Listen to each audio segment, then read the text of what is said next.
Bonjour et bienvenue à toutes et à tous pour cette conférence en ligne Bien dans mon assiette, organisée par la CARSAT Bretagne et par l'association Défi Santé Nutrition. Nous sommes heureuses de vous voir aujourd'hui parmi nous. Vous commencez tous à vous connecter. Je vois qu'il y a 300 personnes de connectées. Donc, bienvenue à tous. Je me présente, je suis Anne Trégaro, je suis chargée de communication à la CARSAT, donc la Caisse d'assurance retraite, et je suis en présence de Marine. Marine, Bonjour à tous, bonjour à toutes. Marine qui est diététicienne au sein de l'association Défi Santé Nutrition. Donc, c'est elle qui animera cette conférence en ligne à mes côtés, mais aussi aux côtés de Hélène et Esther, qui sont nos deux modératrices qui animeront le chat. Bonjour à tous, bonjour Michel, bonjour Odile, bonjour Daniel, bienvenue, bonjour Maurice. Alors, quelques consignes avant de démarrer cette petite conférence en ligne d'une heure. Donc, vous verrez sur votre écran, il y a plusieurs onglets. Il y a un onglet qui s'appelle Questions avec un point d'interrogation. Nous vous invitons à poser vos questions à Marine dans cet onglet Questions et non pas dans l'onglet qui s'appelle Chat. Donc là, vous nous dites bonjour dans l'onglet Chat. L'onglet Chat, c'est vraiment pour échanger, pour apporter votre expérience, pour se saluer. Mais vos questions, ce sera bien dans l'onglet Questions. Pendant cette conférence en ligne, nous vous enverrons des sondages à l'écran pour ajouter plus d'interactivité, parce que c'est vrai que derrière un écran, c'est quand même mieux le présentiel, donc on essaie quand même de casser cette barrière de l'écran, donc c'est pour ça qu'on ajoute de l'interactivité avec des sondages, donc vous pourrez y répondre quand la question s'affichera sur votre écran. Nous vous remercions aussi de ne surtout pas communiquer de données personnelles. Donc, votre nom de famille, ce n'est pas nécessaire de l'écrire. Votre numéro de sécurité sociale, votre numéro de téléphone, pas de données personnelles. Gardez-les pour vous. Enfin, vous recevrez la rediffusion, le replay de cette conférence en ligne par email sur votre boîte mail à la fin de la conférence. Tout de suite, dès qu'on raccrochera, vous aurez le replay.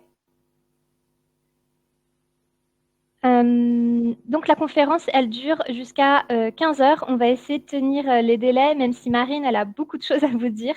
Voilà, au pire, si vous voulez déconnecter avant 15 heures, vous regarderez le replay. Bonne conférence. Alors, on va pouvoir démarrer sans plus tarder. Donc, pendant cette heure de conférence, on va aborder différents points qu'on vous a mis dans un sommaire, donc notamment pourquoi manger, c'est ce qu'on va on va commencer avec ça tout de suite. On verra un point sur l'alimentation et le vieillissement, quels sont les liens et les modifications potentielles à apporter. Et enfin, on fera un point sur les recommandations nutritionnelles. Évidemment, tous les points qui ne seraient pas abordés, comme vous l'a dit Anne, vous pourrez les poser dans l'onglet questions. Il ne faudra pas hésiter. Et voilà, si toutes les questions ne peuvent pas être abordées, on vous communiquera les réponses après la conférence. Alors, pour commencer cette conférence, on va faire tout de suite un petit sondage qui va apparaître à l'écran et on va vous poser la question, tout simplement, pourquoi on mange.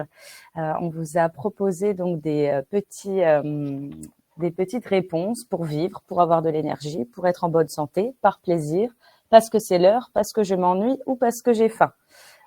Il faut malheureusement en choisir une. On pourrait peut-être en cocher plusieurs, mais je vais le faire aussi. Et donc, je vous laisse quelques instants et on voit les sondages qui apparaissent. Ça bouge encore un petit peu. Alors, on a des premières tendances qui se dessinent avec donc 37% des répondants, 36, 37, ça oscille, qui ont répondu la première réponse. Donc, pourquoi on mange? On mange pour vivre. 29% pour être en bonne santé. On passe à 30. Attention, ça change encore un petit peu. 14% pour avoir de l'énergie, 10% par plaisir, 10% parce que j'ai faim, 2% seulement parce que c'est l'heure et personne n'a répondu je mange parce que je m'ennuie. Alors, on va pouvoir décrypter ensemble ces réponses. Et moi, je vais vous apporter évidemment ma réponse. Pourquoi on mange? Eh bien, on mange pour répondre à des besoins ou à des faims. Et on va les voir ensemble à l'instant. Alors, souvent, quand je pose cette question, sans avoir forcément les différentes réponses à disposition, eh bien, c'est la réponse pour vivre qui vient naturellement, évidemment. L'alimentation, c'est un besoin vital, mais est-ce qu'on a vraiment conscience quand on commence à manger, hein, là on sort de table, est-ce que ce midi, quand vous avez mangé, vous vous êtes dit que vous allez faire un acte de survie, hein? Pas forcément. Donc, c'est pour ça qu'on a d'autres réponses et d'autres besoins qui vont rentrer en compte. Évidemment, on aurait peut-être aimé cocher 3 ou 4 réponses. Alors, on va identifier 5 besoins différents ou 5 faims. Vous voyez que là, je vous ai noté le mot faim. On peut utiliser ça comme un besoin aussi et je vais développer ça avec vous.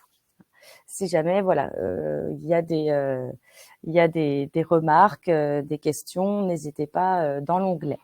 Donc, tout d'abord, on va avoir la faim énergétique. La faim énergétique ou le besoin énergétique, qu'est-ce que ça va être? Eh bien, c'est tout simplement la réponse, voilà, on mange pour vivre, également pour avoir de l'énergie. Notre corps est dépendant d'un apport en énergie extérieure, comme une voiture est dépendante d'un apport en carburant.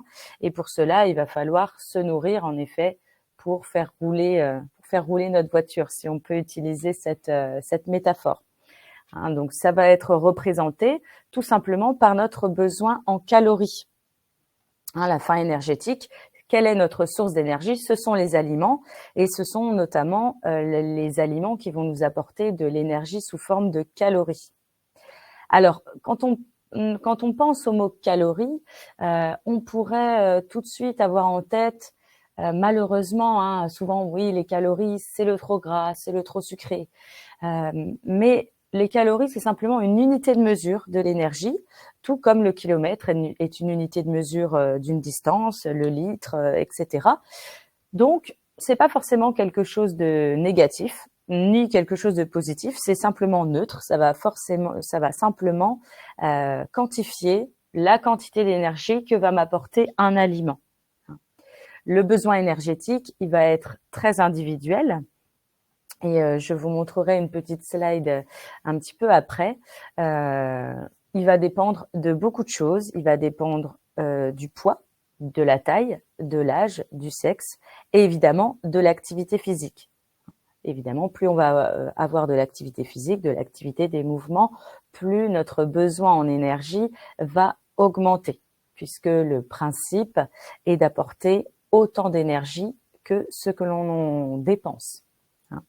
Donc notre faim énergétique, voilà, c'est d'apporter assez d'énergie à notre corps pour pouvoir faire les activités que l'on souhaite, mais aussi, bien sûr, pour faire fonctionner notre métabolisme et nos organes qui ont besoin d'énergie, hein, notamment le cerveau, par exemple, qui est dépendant de glucose. Alors, la faim énergétique, vous voyez que je vous ai noté des petits mots aussi, la faim, la satiété, et 8% des personnes ont répondu « je mange parce que j'ai faim ». Et c'est souvent, voilà, c'est un petit peu l'écoute de son corps, hein, et l'écoute de nos besoins corporels, de nos sensations. C'est la sensation de faim, normalement, qui va déclencher une prise alimentaire. On a des réponses aussi parce que c'est l'heure. Alors, c'est vrai que souvent, on peut se mettre à manger, ben voilà, il est midi, c'est l'heure. Est-ce que mon corps me réclame ou pas? Ben, pas forcément. On va manger parce qu'on est inscrit dans un rythme social et pas forcément parce que notre corps va manifester un besoin en énergie, comme notre voiture pourrait nous manifester un besoin en carburant en faisant allumer le témoin de la réserve. Donc, c'est quand même important. Après, on verra ensuite les recommandations nutritionnelles. C'est très important de les connaître, c'est très important, voilà, l'équilibre alimentaire, etc., de manger varié et diversifié, on va en parler juste après. Mais il y a quand même quelque chose de primordial et avant de s'occuper de ce qu'on va mettre dans son assiette, eh bien, ça commence par l'écoute de son corps et de ses sensations, et notamment l'écoute de la sensation de faim. La sensation de faim, elle peut être elle peut se manifester de différentes façons. Elle peut se manifester évidemment au niveau du ventre. Quand on dit je mange parce que j'ai faim, qui a faim? Si on pose la question qui a faim, quelle est la partie du corps qui a faim? C'est le ventre, c'est l'estomac. Ça se passe à ce niveau-là. Donc on peut avoir des gargouillis, on peut avoir une sensation de creux, de vide, on peut avoir jusqu'à des crampes d'estomac si on a une faim qui est très importante. Et ça va être finalement le signal que notre corps est un petit peu en mode économie d'énergie, comme un téléphone qui n'aurait presque plus de batterie. Et là, il va falloir incessamment sous peu lui apporter de nouveau du carburant. Il y a d'autres manifestations de la faim. Tout le monde n'a pas forcément de manifestation au niveau de l'estomac. On peut évidemment avoir une sensation de fatigue, de faiblesse. On peut avoir un petit peu aussi des maux de tête, des vertiges qui sont quand même plutôt marqueurs d'une faim assez importante. On peut ressentir également des frissons, puisque je vous parlais que le corps se met en mode économie d'énergie, un petit peu comme le téléphone. Eh bien, le téléphone va baisser naturellement la luminosité de l'écran, par exemple. Le corps, lui, va délaisser un petit peu l'énergie qui est attribuée à maintenir notre température corporelle. Et donc, on peut avoir un petit peu plus froid lorsque l'on a faim. Il y a plein de petites manifestations comme ça que l'on peut ressentir et qui vont différer selon les personnes. On a aussi des manifestations qui sont plutôt psychiques et on va avoir une difficulté à se concentrer, à être attentif. On peut être également un petit peu plus irritable, un petit peu plus impatient également. Voilà toutes les manifestations de la faim énergétique et notre corps qui nous indique donc qu'il faut recharger en énergie. Je vais peut-être anticiper, je ne sais pas, je n'ai pas ouvert l'onglet questions, on le verra après, mais je vais peut-être couper l'herbe sous le pied malheureusement à certains. Je ne vais pas pouvoir vous répondre si vous me demandez de combien d'énergie, de combien de calories j'ai besoin par jour. Je peux pas vous répondre parce que il faudrait que je fasse, voilà, on est 354, il faudrait que je fasse 354 réponses différentes. C'est trop individuel. On peut donner des chiffres moyens, mais les chiffres moyens, ça va correspondre à tous et puis à personne en même temps. Donc, ça va pas être non plus un bon indicateur. Il y a des formules sur Internet pour calculer en fonction de son poids, de sa taille, de son âge, etc. Combien de calories on a besoin, mais c'est pas ça qui va vraiment être important de regarder sur son apport journalier. C'est pas les calories qu'il va falloir regarder, ça va plutôt être la qualité des aliments que je vais apporter et quelle variété. Est-ce que j'apporte bien tous les nutriments, mais pas forcément les calories. L'écoute vraiment des calories, eh bien, c'est en écoutant son corps et en écoutant notamment sa sensation de faim. Et à l'inverse, de satiété, qui va m'indiquer quelle est la quantité que je dois manger, car ça va m'indiquer la fin du repas.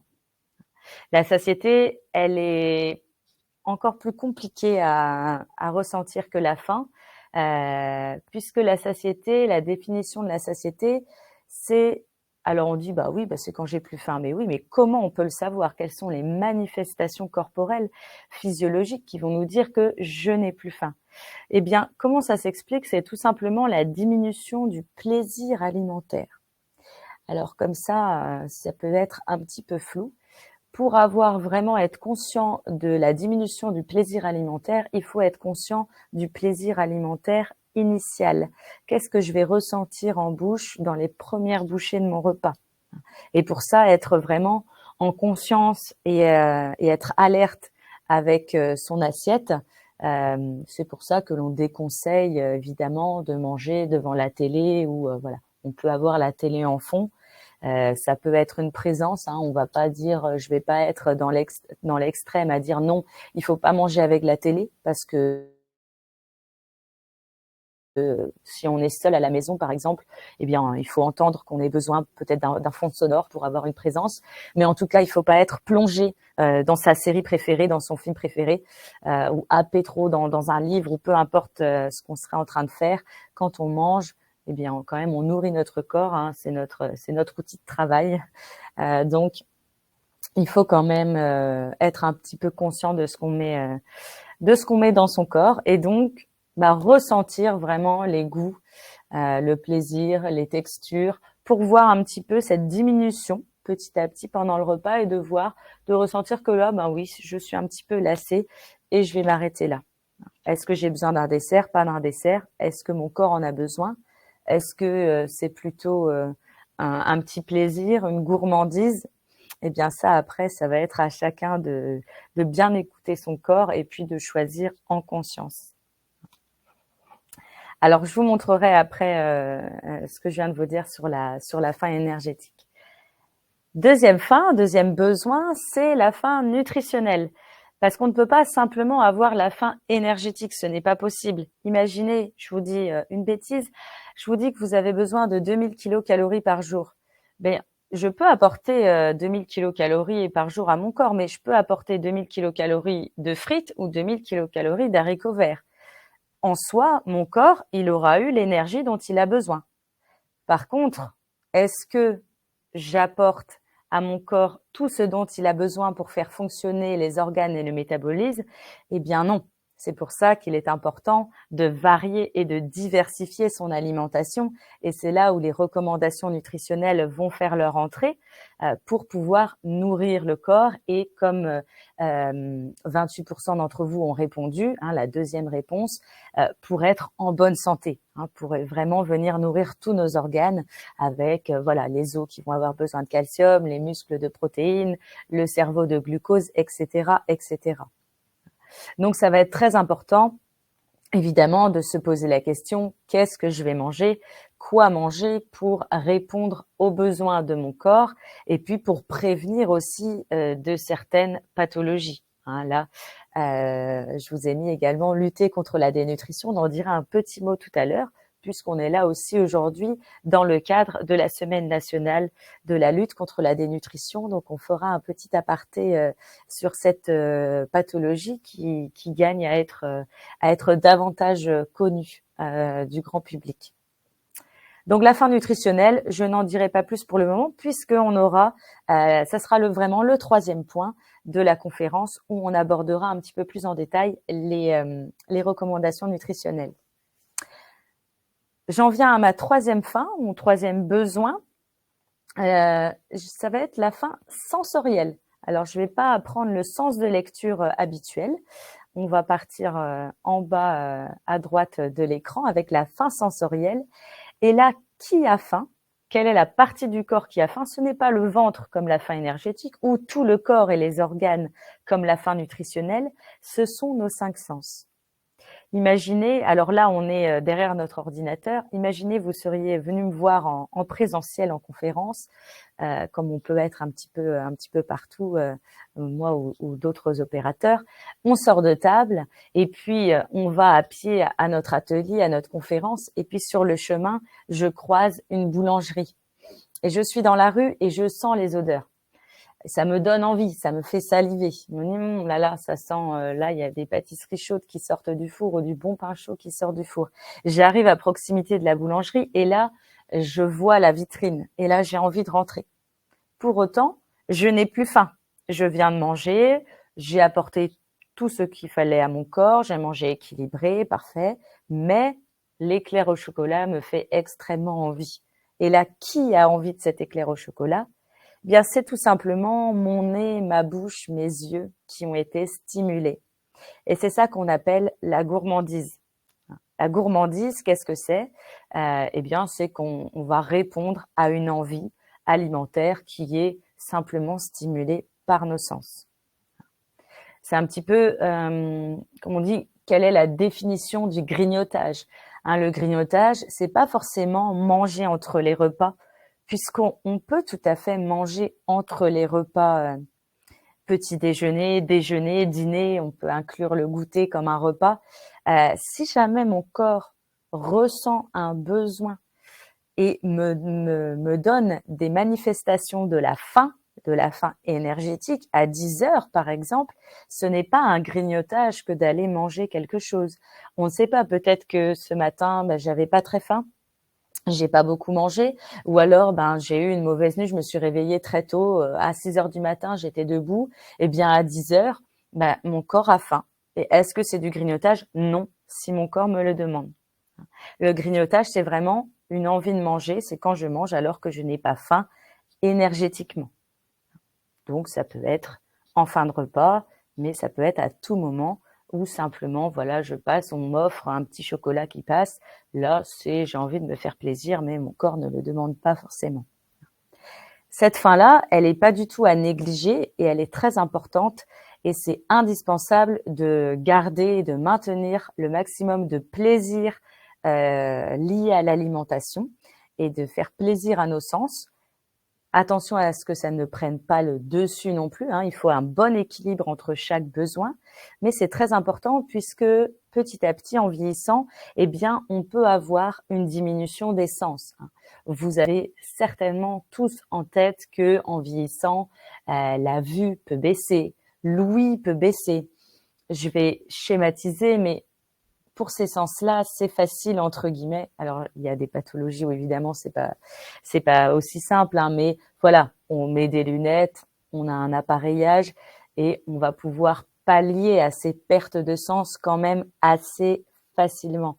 Par contre, quand il s'agit du goût et de l'odorat, eh bien là, c'est beaucoup plus compliqué. Malheureusement, on n'a pas encore des petits appareillages pour stimuler l'odorat ou stimuler le goût. Donc, ça va être à vous de maintenir et de stimuler ces sens pour ne pas qu'ils se dégradent de trop. Donc, c'est très, très important vraiment de prendre plaisir et de manger, voilà, de mettre des épices, de la couleur, de stimuler l'appétit au maximum via les 5 sens et donc via le goût et l'odorat. Au niveau des goûts, en vieillissant, il faut savoir que on a une augmentation du seuil de perception des goûts dans la bouche, c'est-à-dire qu'il faut que ce soit beaucoup plus salé, beaucoup plus acide, beaucoup plus amer qu'avant pour ressentir le goût.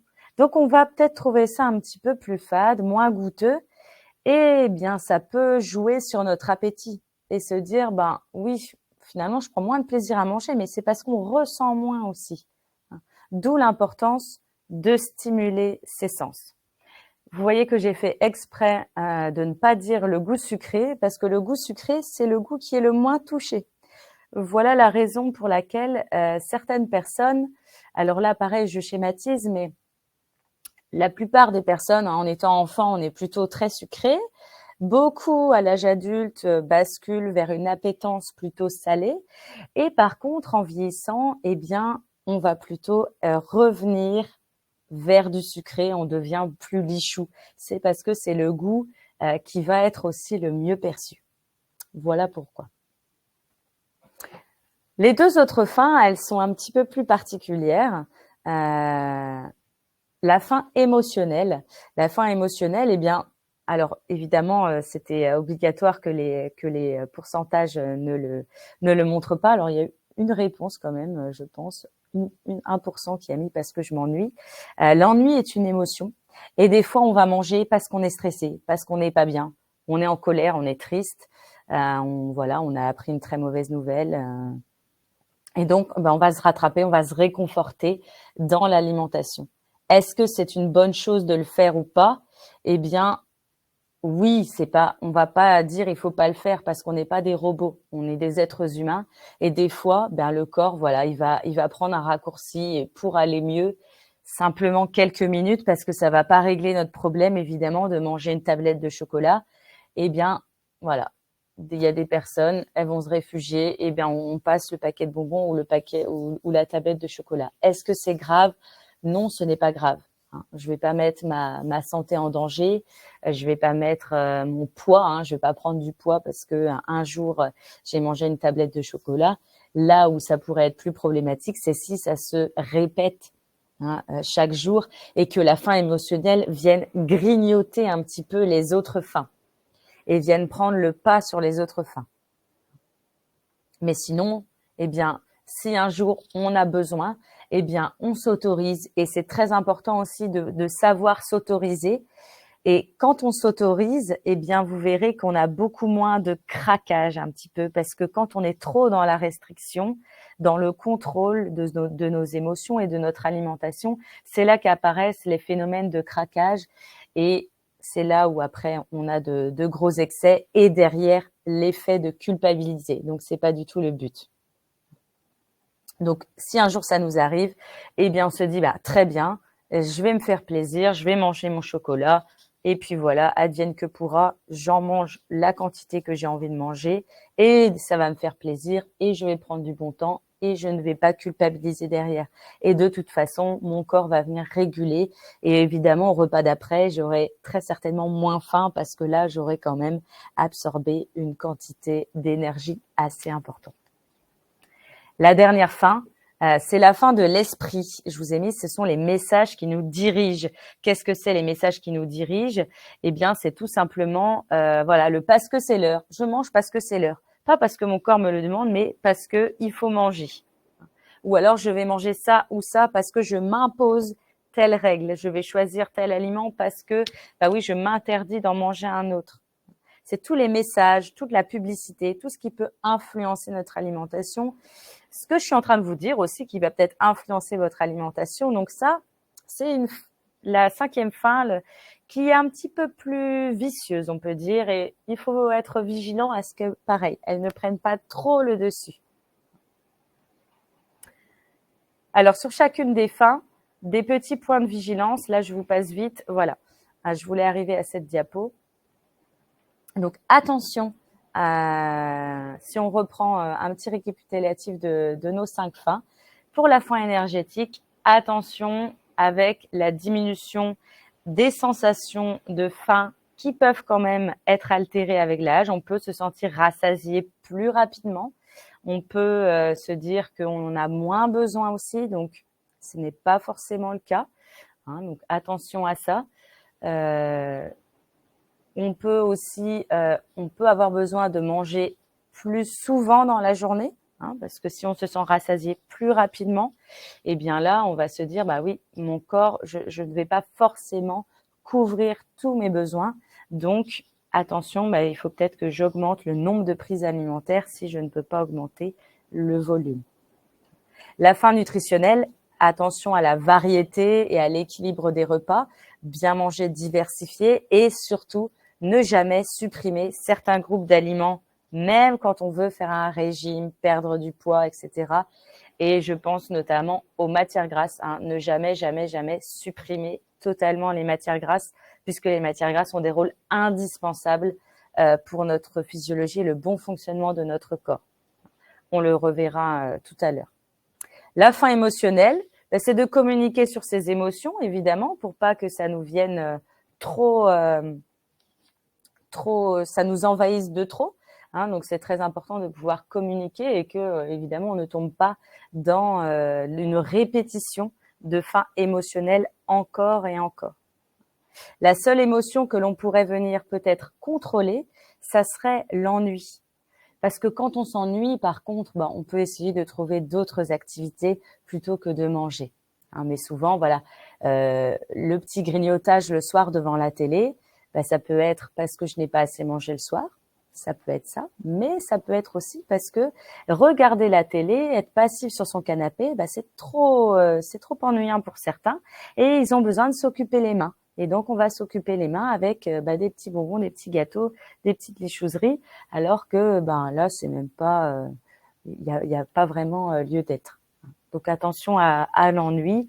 Si on a vraiment besoin de s'occuper les mains, on peut faire, je ne sais pas, du tricot, du sudoku pendant qu'on regarde la télé, mais comme ça peut peut-être nous éviter certaines prises. La fin de l'esprit, donc attention quand même aux messages transmis dans les médias, ce qu'on peut nous raconter. Je le redirai, mais attention à ce qui est valable chez quelqu'un n'est pas forcément valable pour chez vous. Donc, s'écouter en premier. Il n'y a pas de vérité absolue en nutrition, malheureusement.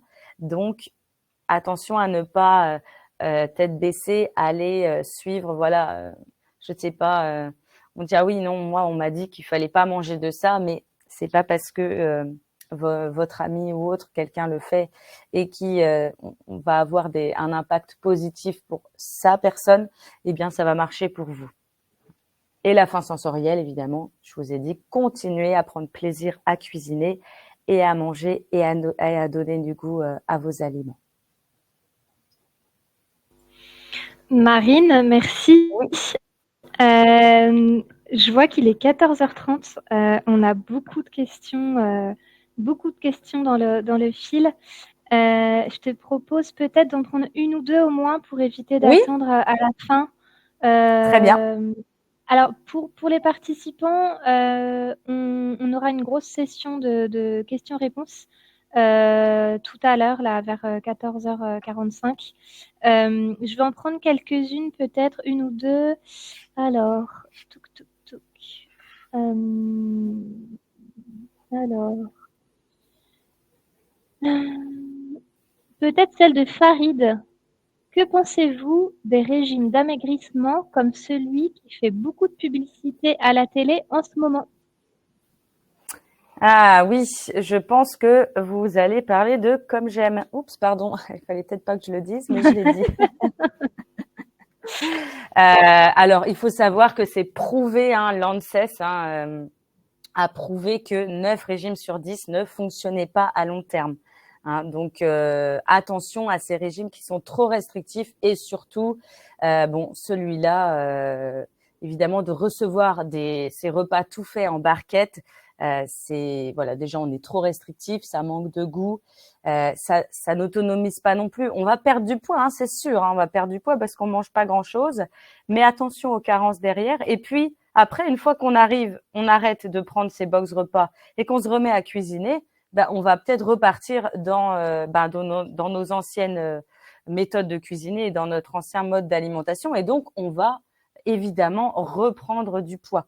Donc non, ces régimes-là, on oublie. Surtout, ils coûtent très, très cher. C'est 300 ou 400 € par mois quand même.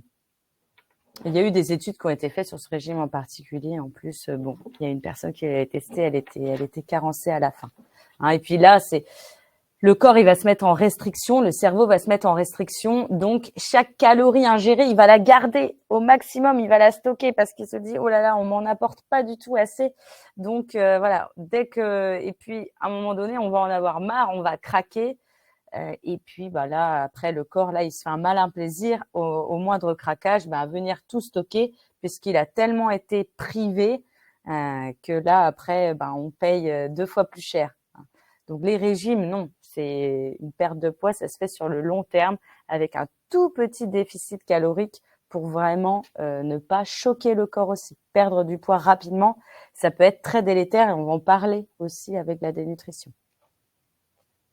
On a, Oui. a beaucoup de questions après, mais tu vas y répondre parce que on va en parler sur la composition des assiettes et sur les recommandations nutritionnelles, sur les matières grasses, les légumes secs, les viandes.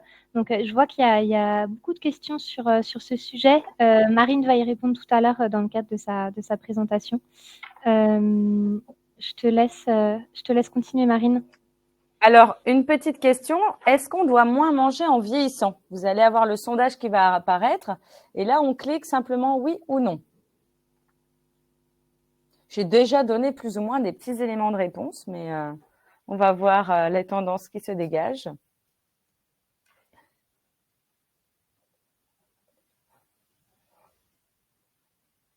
Alors, on a une nette tendance quand même. On a 70% qui disent non, 30% qui disent oui.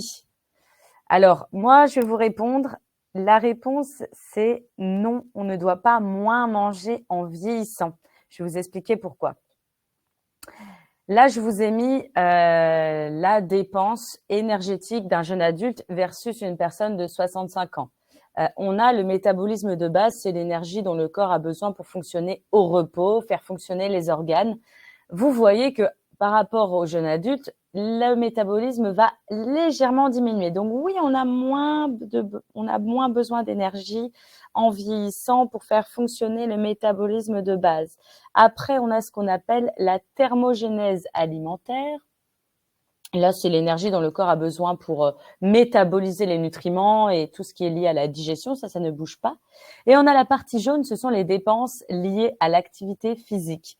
Et là, la dépense liée à l'activité physique, elle augmente un petit peu. Et finalement, vous voyez que mes deux colonnes, elles sont identiques. Pourquoi? Eh bien, ça s'explique de plusieurs façons. On a déjà un rendement énergétique qui va être moins intéressant. On va consommer plus d'énergie pour faire une même activité qu'auparavant. Pour faire une grossière métaphore, je vais vous dire que le jeune adulte, c'est une voiture qui consomme du 5 litres au 100, et puis une personne de 65 ans, elle fait du 10 litres au 100. Évidemment, le rapport n'est pas du simple au double, bien entendu, mais voilà, on va être engagé un petit peu plus d'énergie qu'avant pour faire un même mouvement. Et également, la légère baisse du métabolisme de base ne doit pas être prise en compte parce que, en fait, on a les besoins en nutriments et en micronutriments qui restent identiques.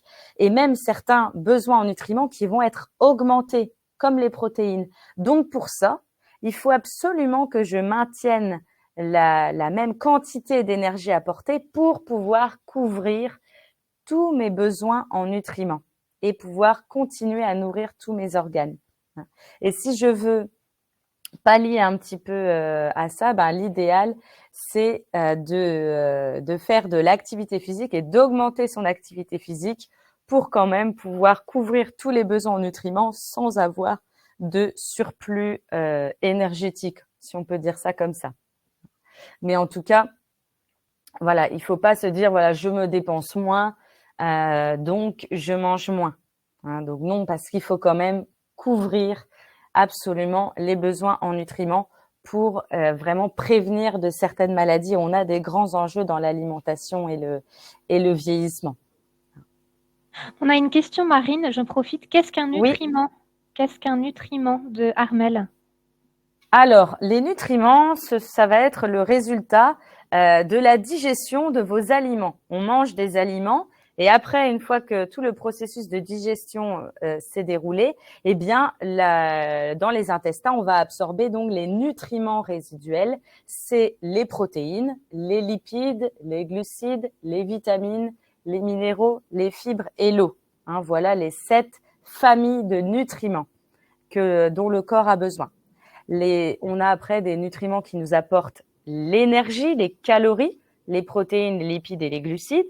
C'est un petit peu, on va dire, l'essence dans la voiture. C'est ce qui fait avancer la voiture.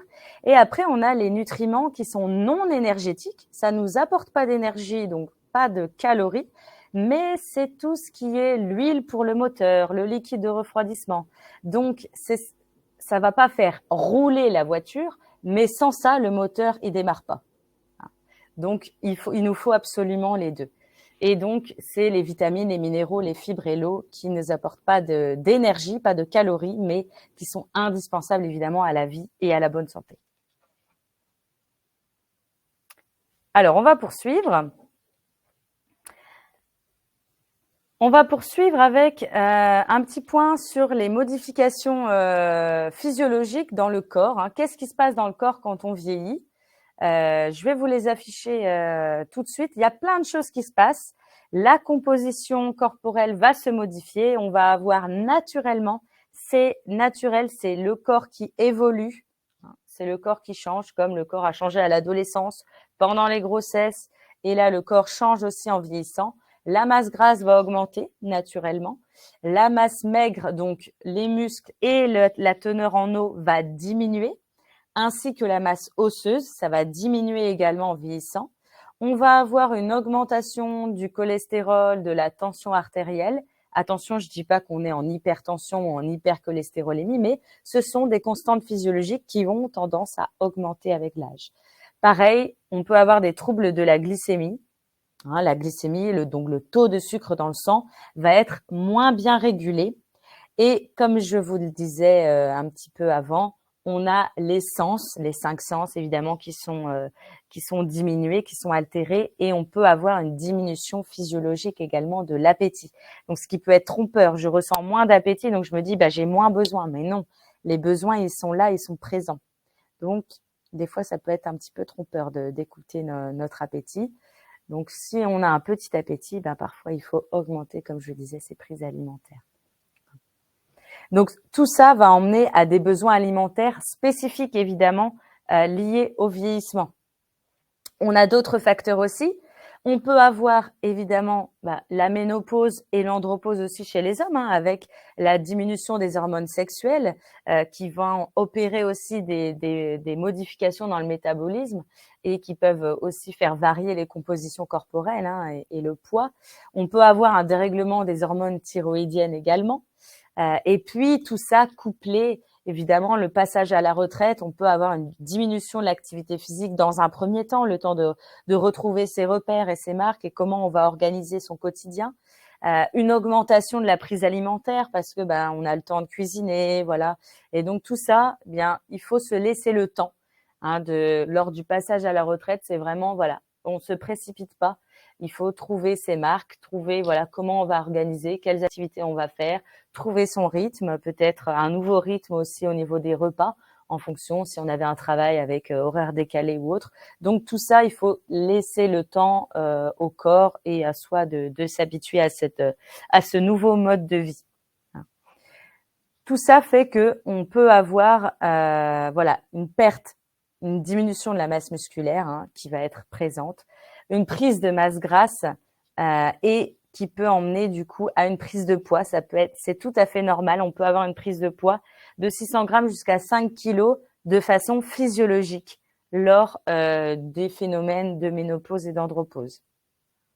Donc après, on peut avoir des prises de poids beaucoup plus importantes avec d'autres facteurs, mais en tout cas, physiologiquement, on a le corps qui change et on peut avoir aussi une prise de poids. Donc il faut aussi dédramatiser ça et accepter aussi cette nouvelle enveloppe corporelle qui peut être modifiée. Avant de vouloir absolument la changer, faut d'abord l'accepter aussi et c'est beaucoup plus facile après d'agir dans ce sens.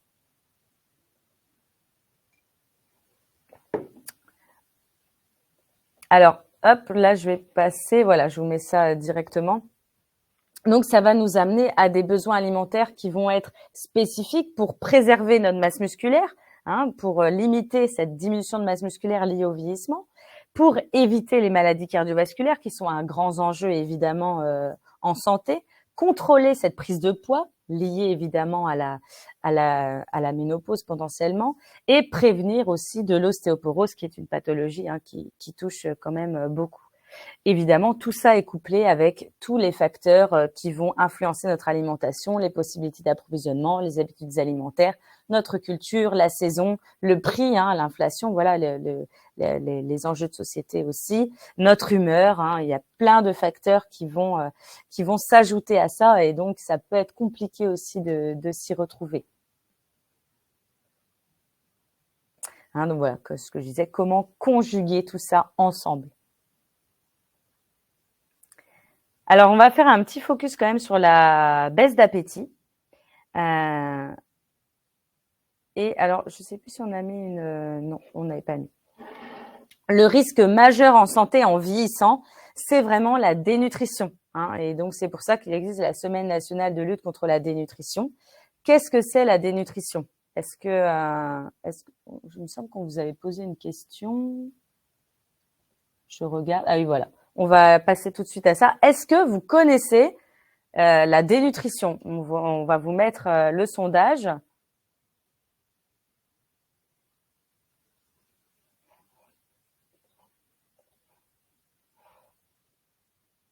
Ah, on est moitié-moitié, 52-48, un petit peu plus le oui, un petit peu le non.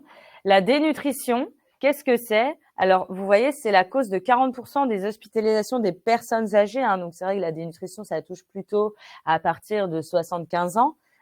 C'est un déséquilibre entre les besoins de l'organisme et mes apports nutritionnels. C'est-à-dire que je ne vais pas assez apporter à mon corps d'énergie et de protéines, en l'occurrence. Et donc, tout ça va faire que mon corps, on va avoir des répercussions qui peuvent être assez dramatiques. Là, je vous les ai rappelés quand même. Ça peut commencer souvent par une perte de poids, par une grosse fatigue, et on va rapidement avoir notre système immunitaire qui est touché par cette pathologie. Ça peut entraîner des risques infectieux augmentés, des troubles psychiques, un risque de chute également, et on peut aller jusqu'à l'état grabataire. Donc c'est quand même très préoccupant, et beaucoup de chutes, de pathologies aggravées, on va dire, je sais pas, un Covid par exemple qui devient grave, ça peut être parce que on a une dénutrition sous-jacente, parce que le corps il n'a plus assez de nutriments pour nourrir les organes. Il va venir dégrader lui-même ses réserves. Si j'apporte pas assez de protéines à mon corps, mon corps il en a besoin pour fabriquer des hormones, pour fabriquer des enzymes, pour reconstruire des cellules. Donc il va forcément aller les chercher quand même. Si on l'apporte pas dans l'assiette, il va les chercher dans la réserve de protéines qui sont nos muscles. Et ils vont venir dégrader nos muscles encore plus que le vieillissement ne le fait. Et là, après on va toucher au tonus musculaire et on a une augmentation du risque de chute, on touche à l'équilibre et donc on touche à l'autonomie directement de la personne.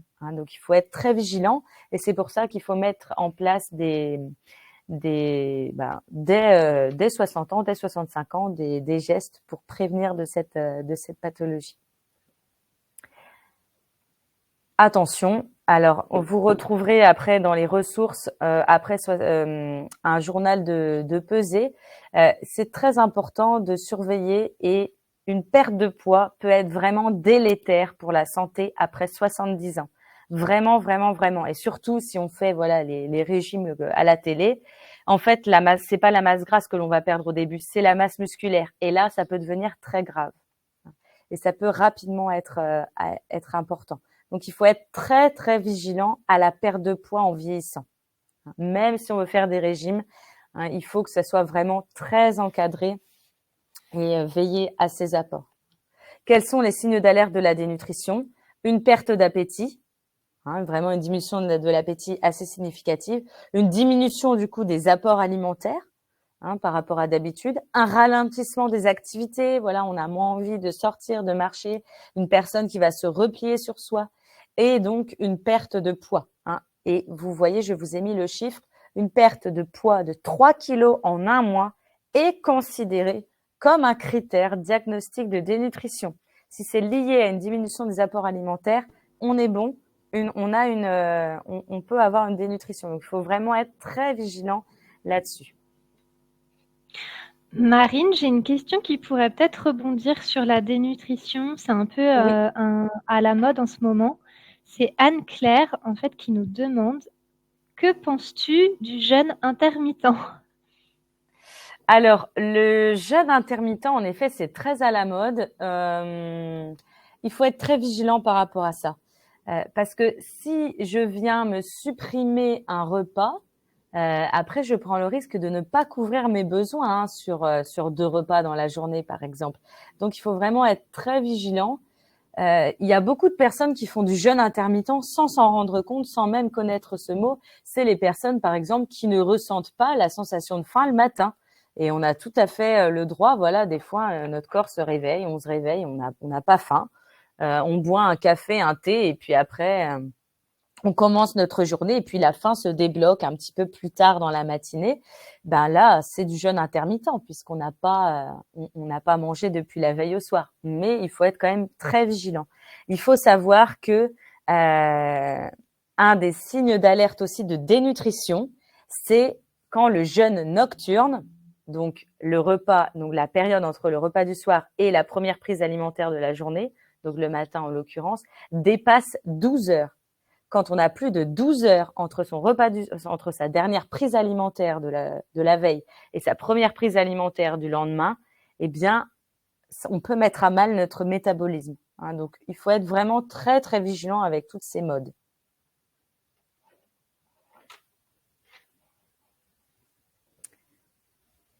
Alors bon, là, je pense que pas besoin de faire le rappel. L'onglet questions est bien utilisé. Je vois le nombre de questions qui s'affichent.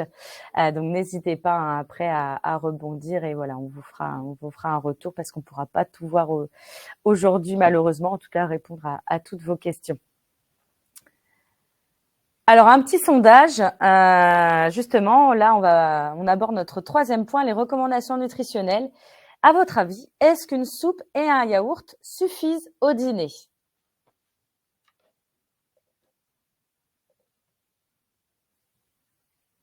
Alors là, c'est assez tranché. 75% faux, 25-26% de vrai. Donc, très bien. 3/4 des personnes nous disent faux. Oui, c'est faux.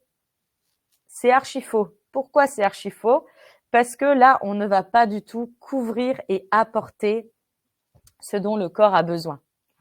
Même si on va dire, mais oui, mais moi, ça me suffit. Alors la soupe, on est d'accord, ça va remplir le ventre. On peut se dire, je suis à satiété et je ne ressens plus la sensation de faim, il n'y a pas de problème. Mais attention, la soupe, c'est moitié eau, moitié légumes. Dans mes légumes, j'ai 95% d'eau. Même si je mets un petit peu de pommes de terre, voilà, ce genre de choses, ben, ça ne va pas apporter suffisamment d'énergie. Et attention, ce n'est pas parce qu'on va dormir qu'on n'a pas besoin de manger. Hein, c'est pour ça que je vous parlais du jeûne nocturne.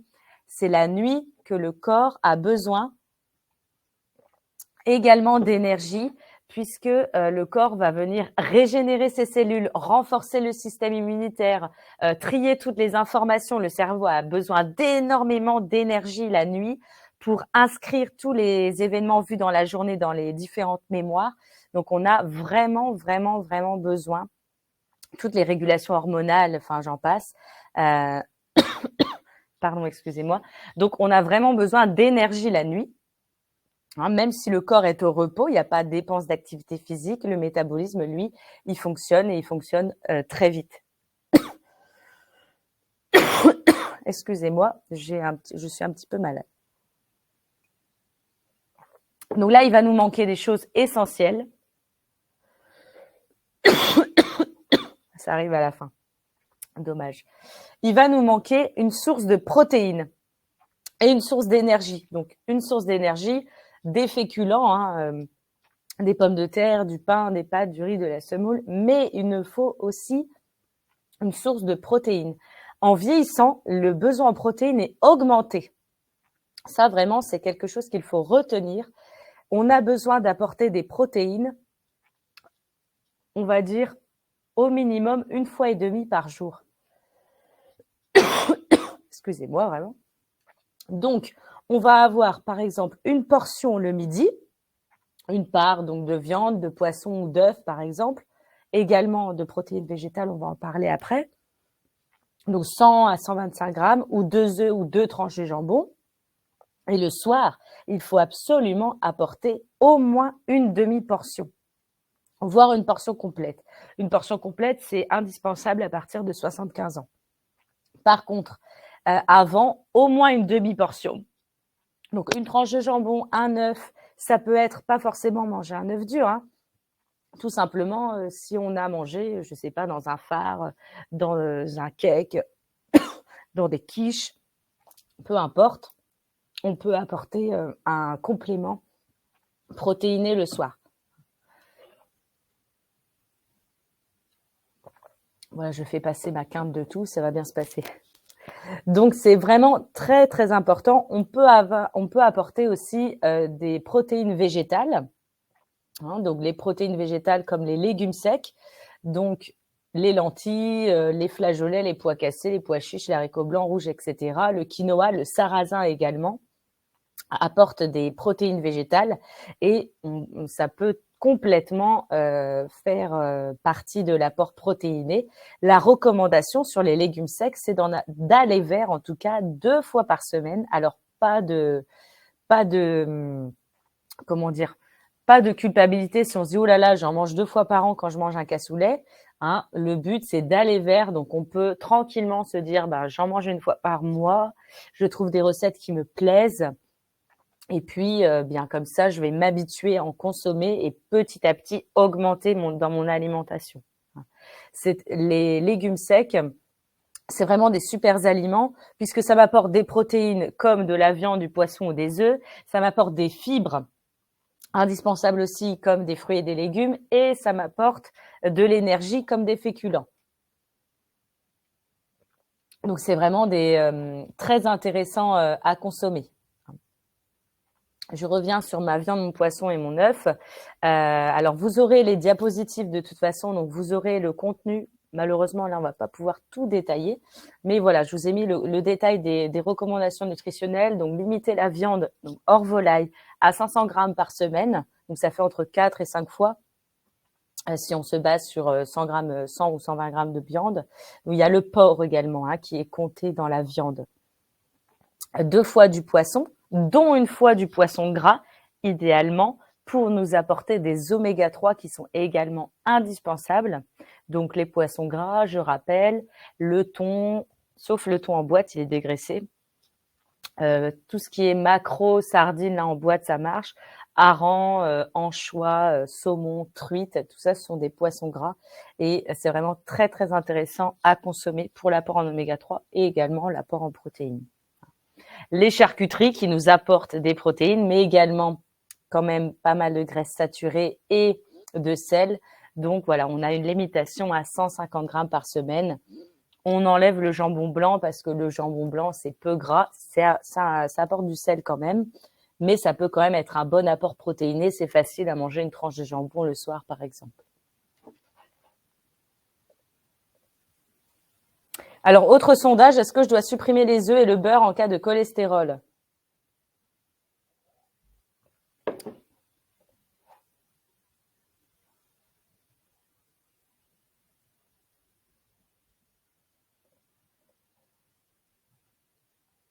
Faux à 88%, parfait.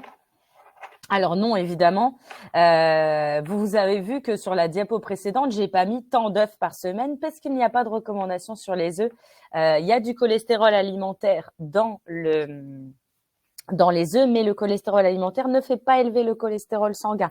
Donc, pas besoin de limiter les œufs. C'est un bon apport en protéines. On a des vitamines aussi dedans. Donc, c'est intéressant de consommer des œufs en alternance avec les autres sources de protéines. Donc, pas besoin de supprimer les œufs, évidemment, ni de les limiter forcément à 2 par semaine, comme on entendait il y a un certain nombre d'années. Mais malheureusement, cette idée reçue est encore bien ancrée dans la population. Parfois même chez certains professionnels de santé encore, malheureusement. Et le beurre, non, même si on a du cholestérol, on peut consommer du beurre. Par contre, on va évidemment maîtriser la quantité. On va pas faire le pain beurre pour les Bretons à tous les repas, on oublie. On peut garder le beurre, un petit peu de beurre tartiné le matin si on veut. Voilà, on va limiter la consommation, mais on ne va pas supprimer. On n'est pas obligé de basculer sur les margarines oméga 3, où là, on est sur des produits quand même ultra transformés avec des additifs dedans. Non, on peut complètement garder du beurre, même en cas de cholestérol, mais voilà, avec parcimonie. Donc, je vous ai fait une petite... Je vous mets tout. Hop, voilà. Oui, Anne ? Peut-être une question, Marie-Claude Oui. qui demande par quoi je peux remplacer la viande ? Ah, alors par quoi on peut... Oui, alors là, quand je vous disais... C'est pour ça que je parlais à une portion de protéines, enfin 1,5 portion de protéines par jour. Je parle de protéines. Donc, si on ne mange pas de viande, c'est pas grave. On peut être végétarien, on peut ne pas aimer la viande. Il y a les œufs, il y a donc le poisson, et il y a également, comme je vous disais, les légumes secs qui sont très intéressants en protéines. Également le quinoa, le sarrasin, on a le soja également. Attention, le soja pour notamment, alors pour notamment des cancers hormonodépendants, pour le cancer du sein, ça peut être Ça peut être délicat le soja. Il faut être vigilant quand même à ne pas trop en abuser, en consommer tout le temps. Mais sinon, c'est une très bonne source de protéines également. Les produits laitiers vont être une source secondaire aussi de protéines.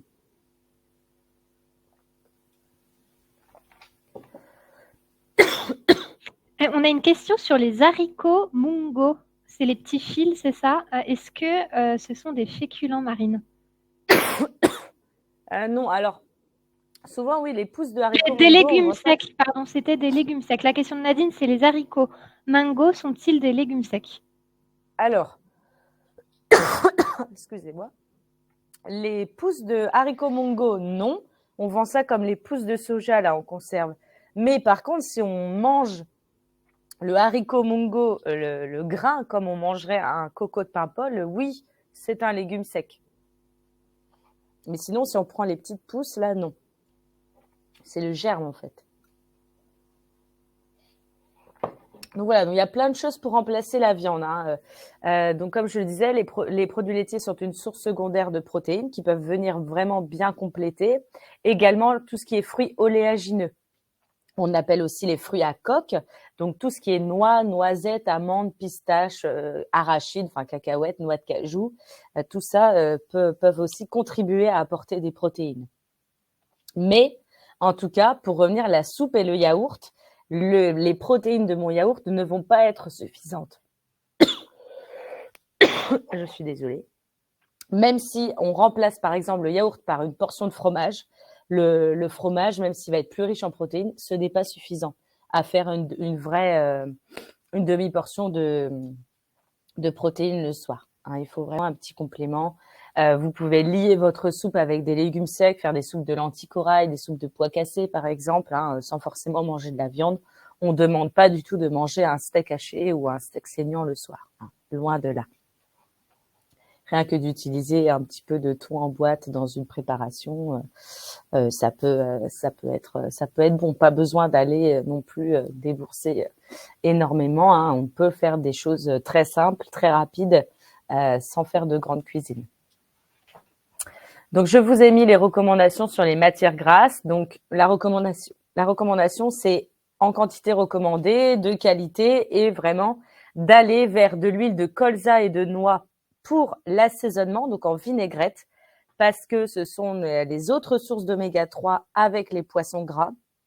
Et donc, c'est vraiment indispensable parce que on n'apporte vraiment pas assez d'oméga 3 dans le corps. Et les oméga 3 ont plein de rôles indispensables pour protéger nos neurones, pour la coagulation sanguine, pour le système immunitaire. Donc, c'est vraiment indispensable. Et évidemment, aller vers l'huile d'olive en cuisson. Hein, donc, les recommandations, c'est la cuisson à l'huile d'olive. La friture, on peut utiliser l'huile d'arachide parce que ça tient bien à la température. En vinaigrette, c'est l'huile de noix, l'huile de colza. Et vraiment, je dis souvent, vive la vinaigrette. C'est important de manger des crudités pour nous apporter des fibres et puis des vitamines. C'est très important également d'apporter de la vinaigrette pour justement apporter des oméga 3 et aussi prévenir nos maladies cardiovasculaires via les oméga 3 que nous apportent ces aliments-là. On a une question, Marine, de Catherine. Oui. Et l'isio 4, est-ce que tu peux expliquer ce que c'est l'isio 4 et ce Alors, que tu en penses? l'isio 4, c'est donc un mélange de 4 huiles.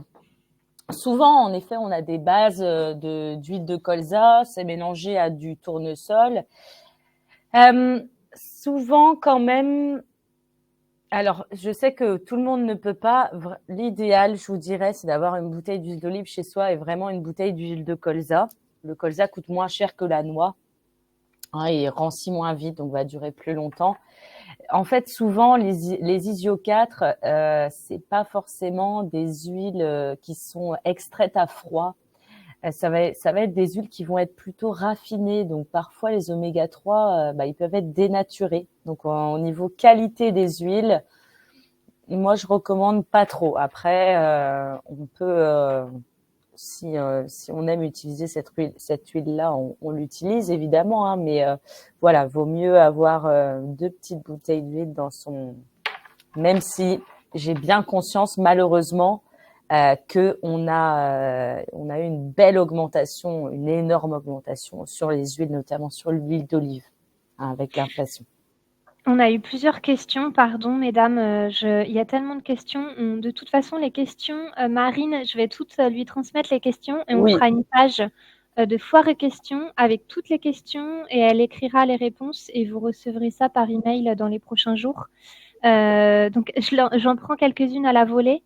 On a eu plusieurs questions sur les aliments à privilégier quand on a beaucoup d'arthrose ou alors une ostéoporose. Marine, est-ce que tu peux nous dire les aliments à privilégier donc? alors, les aliments à privilégier, ça va être différent, hein, l'arthrose et l'ostéoporose. Au niveau de l'ostéoporose, alors, il faut veiller quand même à avoir un bon apport en calcium, même si, attention, c'est pas, voilà, ça se passe un petit peu avant, hein, c'est pas une fois qu'on a de l'ostéoporose qu'on mange du calcium et ça va s'améliorer, malheureusement. Vraiment, le meilleur moyen de lutter contre l'ostéoporose, c'est l'activité physique, au-delà de l'alimentation. Donc, avoir un bon apport en calcium qui peut être apporté par les produits laitiers, mais également par les fruits oléagineux, également les fruits et les légumes, hein, en général, certaines eaux calciques, hein, donc très important d'avoir du calcium, de la vitamine D également, indispensable, soit par supplémentation, soit dans certains produits laitiers, ils supplémentent en vitamine D, sinon la vitamine D, c'est plutôt, on peut en retrouver dans le foie, également dans tout ce qui est sardines, maquereaux, on va en trouver aussi. Concernant l'arthrose, je dirais que c'est plutôt adopter une alimentation anti-inflammatoire et quand même avec beaucoup d'antioxydants, donc d'aller sur des fruits et des légumes, hein, donc avec de la vitamine C. On a également, je vous parlais des huiles, dans l'huile d'olive. Dans les huiles, on a de la vitamine E, qui est un antioxydant aussi, donc très important. Les oméga 3 aussi vont avoir un rôle anti-inflammatoire extrêmement important. Donc pareil, poisson gras, l'huile de colza, de noix. On a également les graines de lin qui, utilisées moulues, sont une source très intéressante en oméga 3, comme l'huile de lin également, hein. Les graines de chia ou de chia, ça dépend comment on prononce, très intéressant en oméga 3, hein, donc voilà. Après, au niveau de l'arthrose, alors il y a la question, ça va me permettre de faire mon petit intermède, un nouveau sondage. Les produits laitiers sont-ils mauvais pour la santé?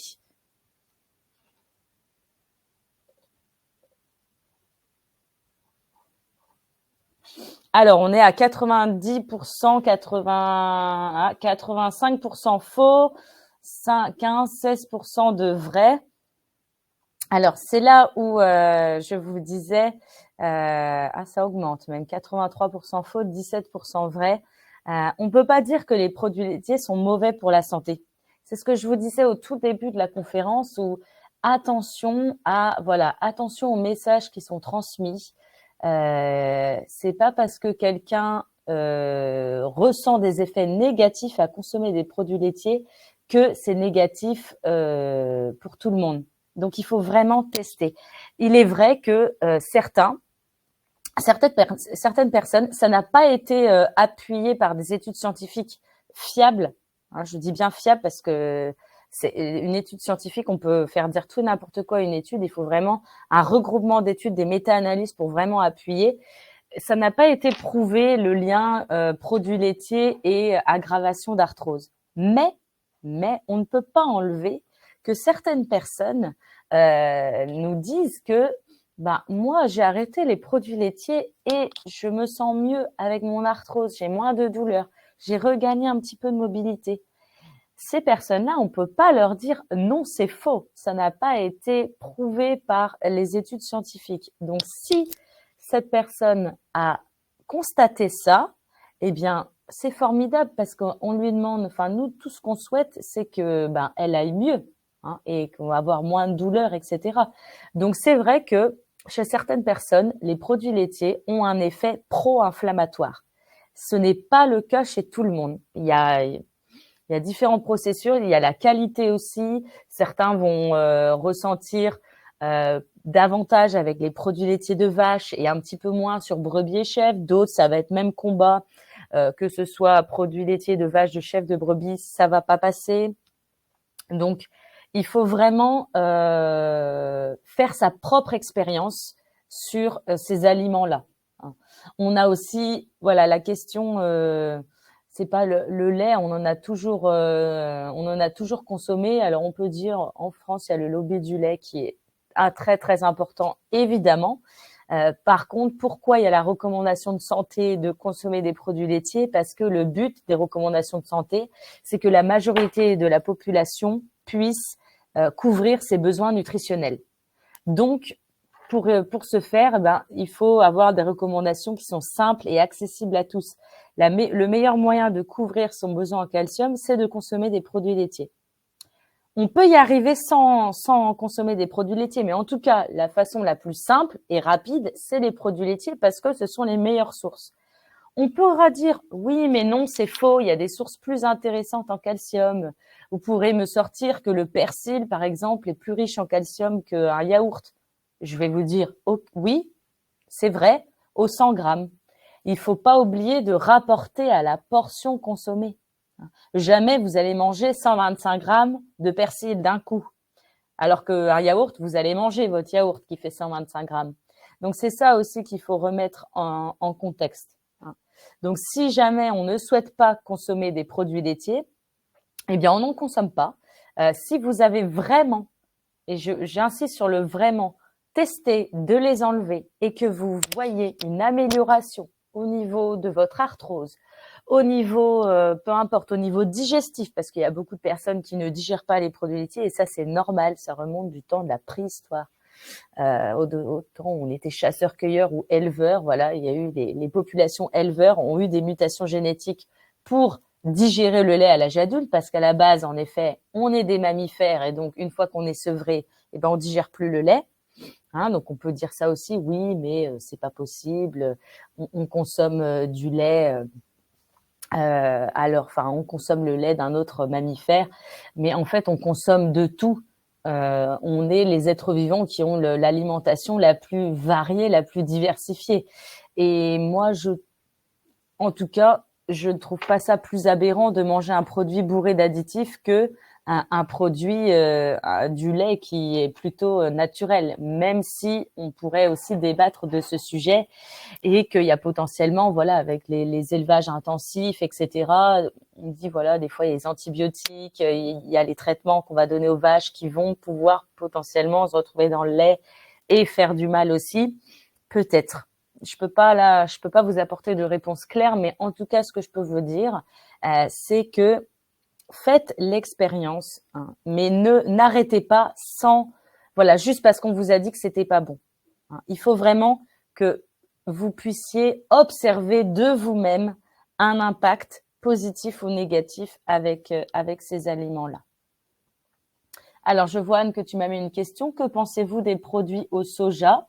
Alors, c'est ce que je vous disais, le soja, voilà, il faut être vigilant à pas trop en abuser parce que ça peut faire un petit peu parfois des interactions hormonales.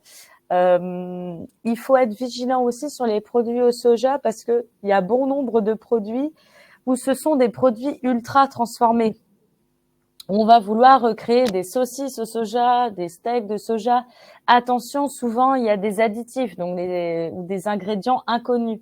Quand vous voyez un ingrédient que vous ne pouvez pas acheter de façon isolée dans un magasin, c'est un produit ultra transformé. Donc, il faut faire attention à ça. Le but, c'est de consommer des produits plutôt bruts, naturels, avec une liste d'ingrédients où si jamais on voulait refaire cet aliment à la maison, eh bien, on pourrait avec les ingrédients qu'on irait acheter nous-mêmes au supermarché.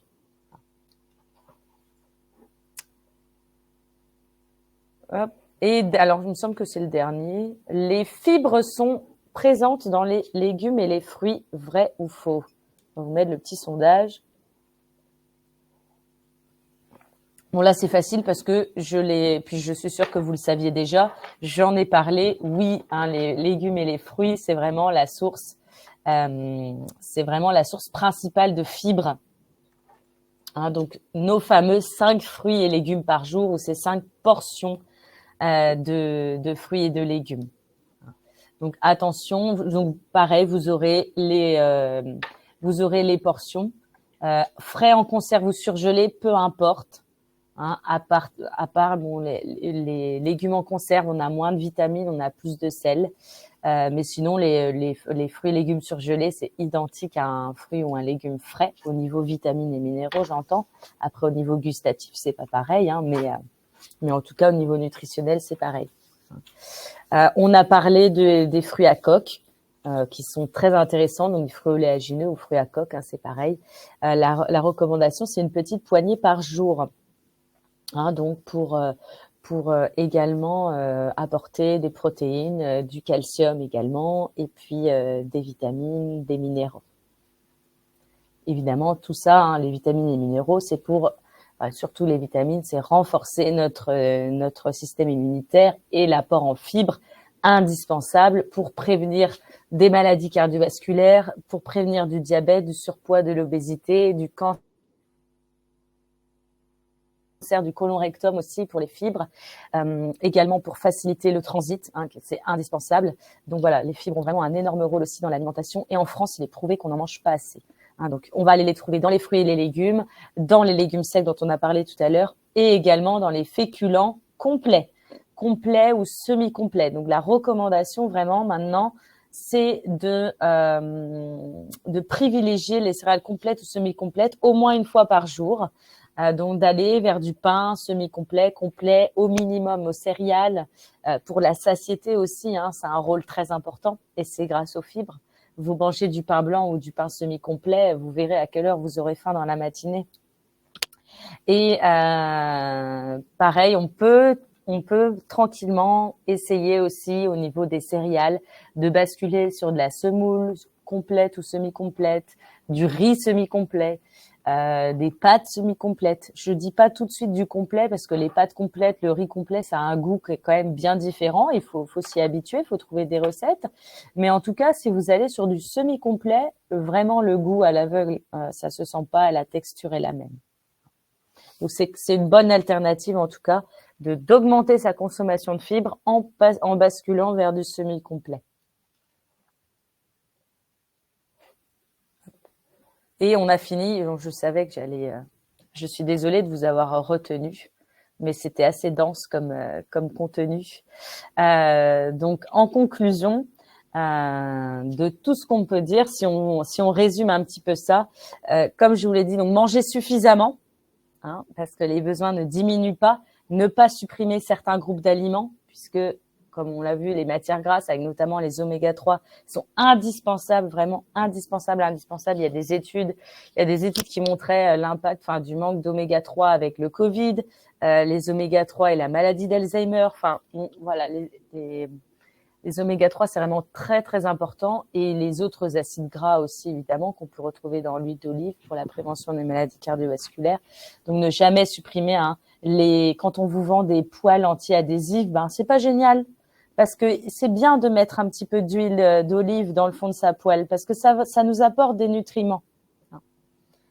Privilégier donc la variété pour vraiment balayer le spectre des apports en nutriments, hein, varier, diversifier son alimentation. Ça va permettre aussi, donc évidemment, d'apporter tous les micronutriments nécessaires, mais aussi de se faire plaisir. Et on a vu que le plaisir était très important.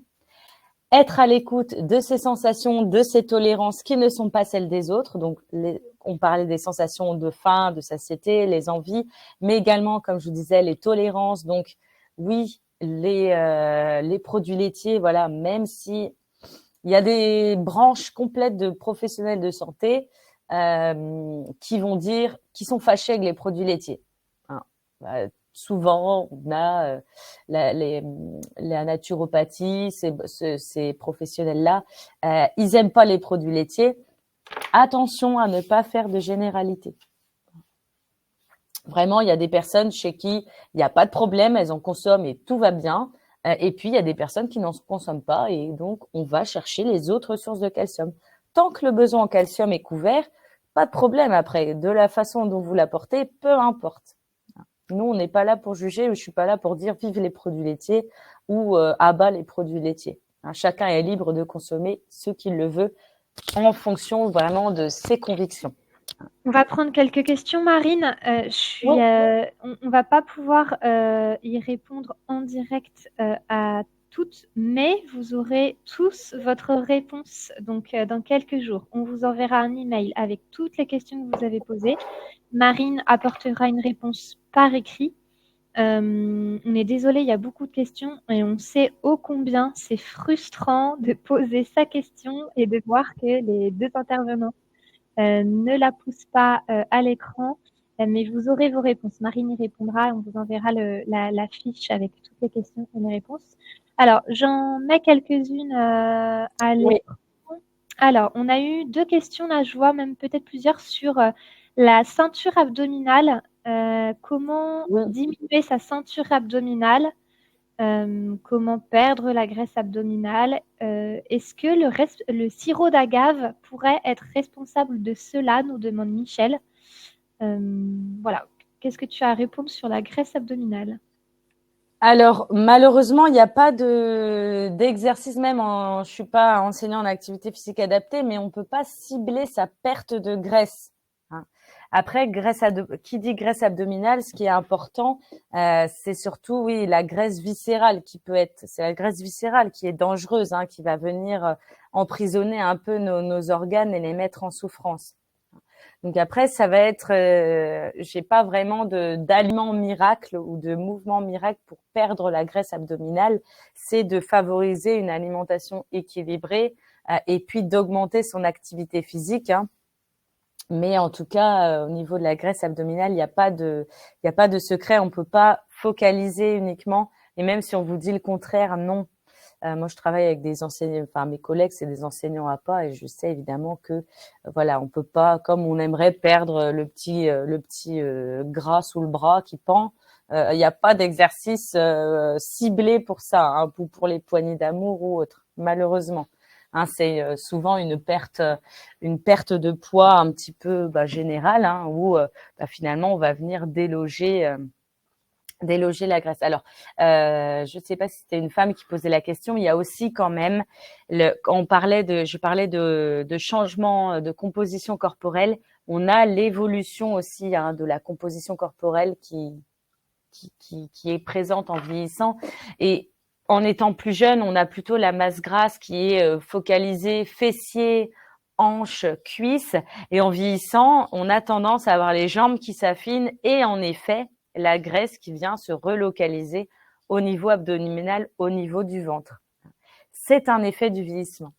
Alors, le sirop d'agave, par contre, non, j'ai pas en tout cas, pas à ma connaissance. Le sirop d'agave, c'est un sucre qu'il faut utiliser, évidemment, pas à outrance, comme n'importe quel sucre, mais il faudrait que je regarde s'il y a des études, mais en tout cas, j'ai pas entendu parler de lien de cause à effet entre l'agave et la graisse abdominale. Alors, que pensez-vous des compléments alimentaires comme la levure de riz rouge pour faire baisser le cholestérol? Alors, pourquoi pas, ça peut être utilisé comme peut-être méthode plus naturelle des fois que des médicaments qui peuvent être un petit peu controversés. Mais ça, évidemment, ce sont des choses à voir en accord avec le médecin.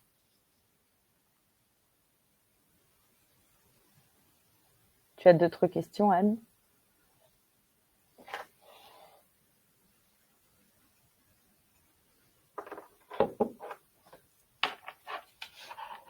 Je vais aller les regarder.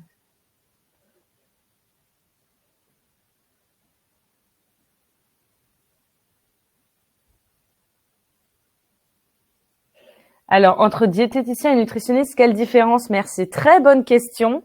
Alors, on a ce qu'on appelle, donc, les diététiciens, c'est un diplôme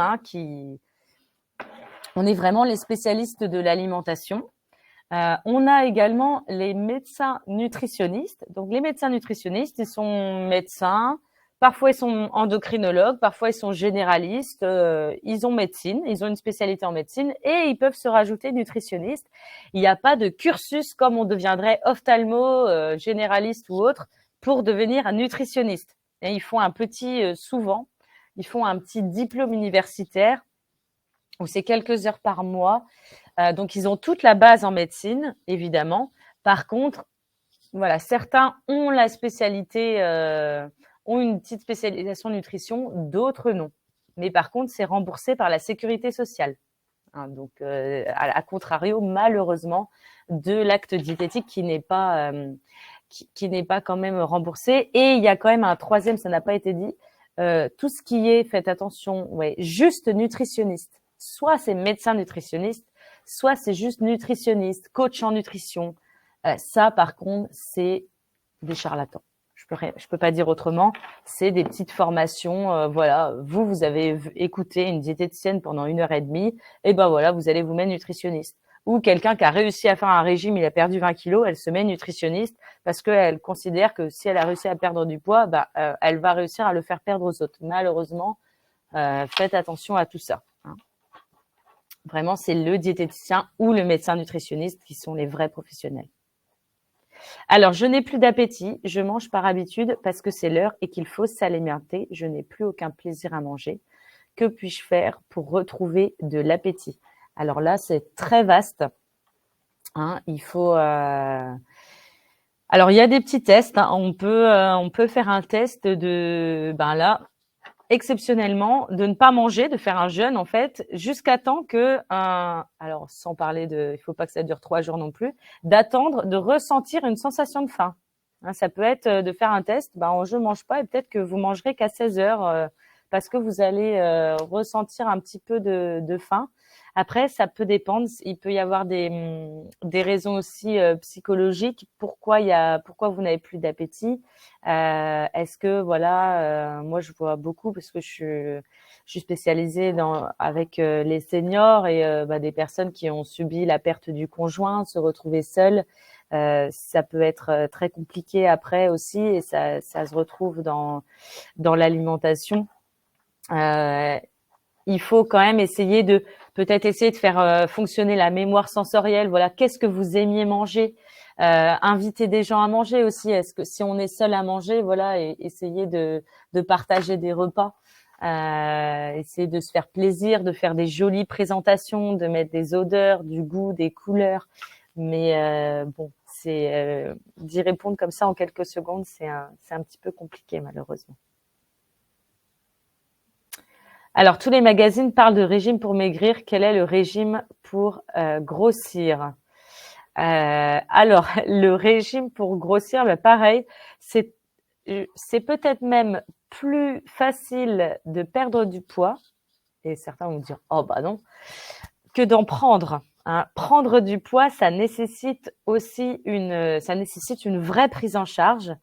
Donc là, ça dépend si c'est lié à une pathologie ou pas. Mais si vous avez vraiment besoin de prendre du poids, et attention à voir si vous n'êtes pas dénutri non plus et auquel cas, oui, il faut vraiment être suivi. Là, je vous invite quand même à peut-être à aller déjà en parler au médecin traitant, voir ce qu'il peut faire et puis peut-être à aller consulter parce que là, ça nécessite une vraie prise en charge parce que prendre du poids pour prendre du poids, le but n'est pas de prendre de la graisse, on disait de la graisse abdominale, de la graisse viscérale. Prendre du poids, ça va être également d'augmenter sa masse musculaire. Hein. Et là, augmenter les protéines aussi, augmenter l'exercice pour développer sa masse musculaire, augmenter son apport calorique, tout en restant équilibré évidemment, pour pas prendre du poids, mais prendre juste de la graisse. Ça serait pas vraiment utile dans un but santé.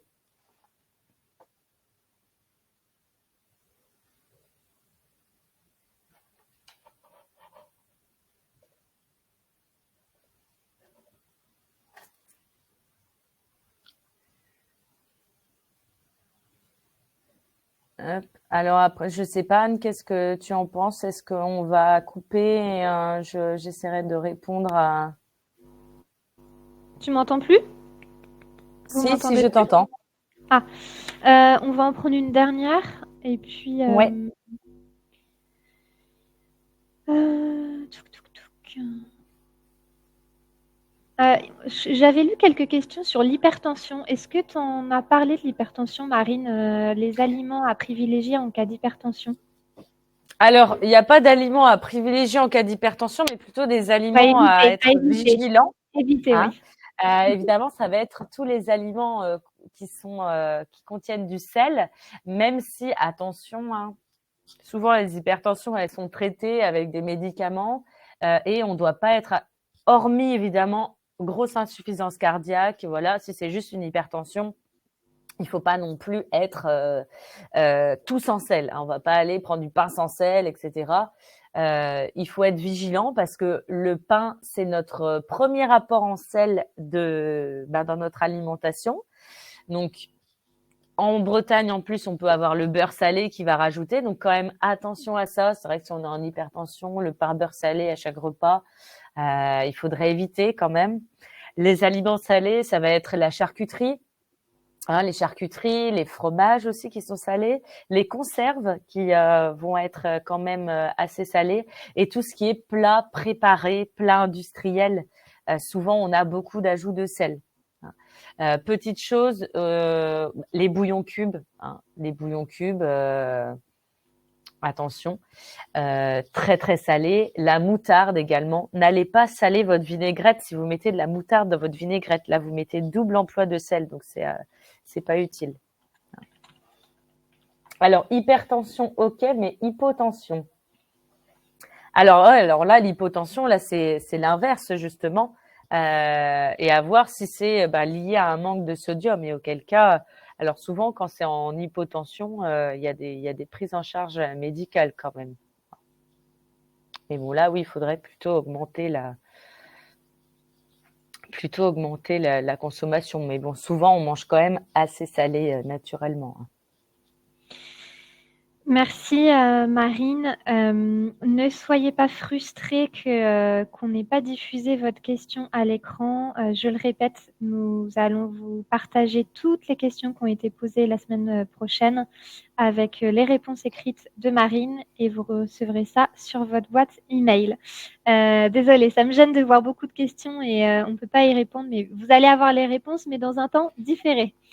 Donc des ressources à télécharger. On vous a mis dans l'onglet qui s'appelle Apps, A2PS. Quand vous cliquerez sur Partage de fichiers, vous aurez accès aux diapositives que Marine a présentées, à un livret gourmand avec des recettes saines et équilibrées. C'est un livret qui a été conçu dans le cadre de cette semaine, la semaine nationale de la lutte contre la dénutrition. Un journal de pesée pour les personnes qui en ressentent le besoin et des petites affiches toutes jolies, des légumes de saison. Si vous avez une imprimante chez vous et que vous voulez les imprimer et les mettre dans votre cuisine ou à proximité dans votre cahier de recettes. On voulait aussi vous dire que une conférence en ligne, c'est bien, ça dépanne, mais rien ne vaut de se rencontrer en vrai, d'échanger en vrai, de poser vos questions face à des diététiciens comme Marine. Donc, c'est pourquoi, en fait, cette conférence en ligne, c'est juste une porte ouverte pour vous encourager à vous rendre aux ateliers nutrition qui sont organisés gratuitement pour vous par les caisses de retraite bretonnes, donc par la CARSAT, la GIRCARCO, la MSA, sous l'égide donc de Pour bien vieillir Bretagne, c'est notre association des caisses de retraite.